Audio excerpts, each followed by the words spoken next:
Look at some more of these propaganda posts. I love this one because this is so the shadow of Nazism shall not touch these beautiful white kids, except for that doll. That doll's a total Nazi. Um, right, go to work, work for the army, or work for the government as a typist in the typing pool. Here's another picture of Darth Vader here, Germans. Somebody blab, right? Don't talk if you have neighbors or at church or at work.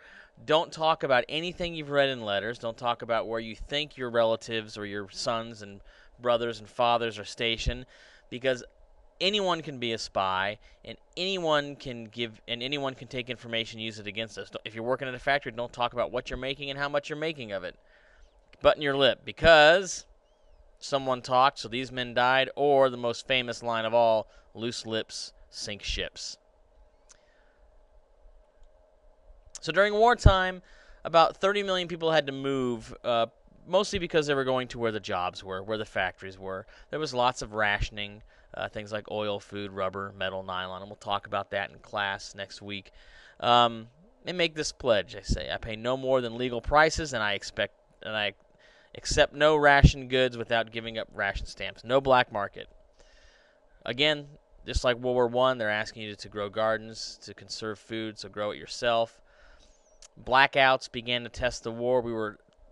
The Japanese did invade America. They invaded the Aleutian Islands up in Alaska, which was part of America. This is where my grandfather was stationed. However, we were afraid they were going to be bombing or be bombing California. Or my dad grew up in Virginia, and they were always doing blackout tests there, because they can bomb a city center from the sky if they can see lights. If you turn off all your lights, then they can't see anything to bomb. So they used to have blackout tests. And recycling grew. There's Recycle Hitler there. America did jump in the war. The Germans would send out wolf packs of U-boats, which we were creating our own called submarines. 20 more that would cross the Atlantic and traffic things.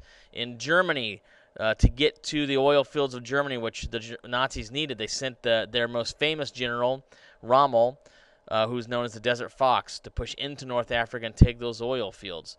The English pushed in from the east under Montgomery. The Americans pushed in under the west under Eisenhower, and they squeezed eventually the Germans out of, after many battles and many lost lives, they squeezed the Germans out of Africa, and Africa was secured against the Germans. And really, that's going to be where we're going to invade Europe from. We will eventually invade Europe from in France, a place called Normandy. But right now, we're going to take the little brother out, the smaller of the two Axis powers in Europe. We're not going to hit Hitler first. We're going to hit Italy. So we invade Italy from Africa. General Patton is the guy who leads the invasion. It's pretty successful. We march up. My friend's father marched all the way across Italy, 3 pairs of boots. Mussolini was arrested. He was freed by the Germans, and he moved north. Eventually, the Allies moved up into where the Germans were in the north of Italy. Fighting was hard, but we broke through the Germans' lines. We freed Italy, and there were parades for us. They hated Mussolini. In fact, Mussolini was shot trying to escape by Italians, and his body was strung up, and it was pretty nasty the way they beat him with sticks, drug his body through the streets. But Italy was free. Now we're going to focus on Germany in the next lecture.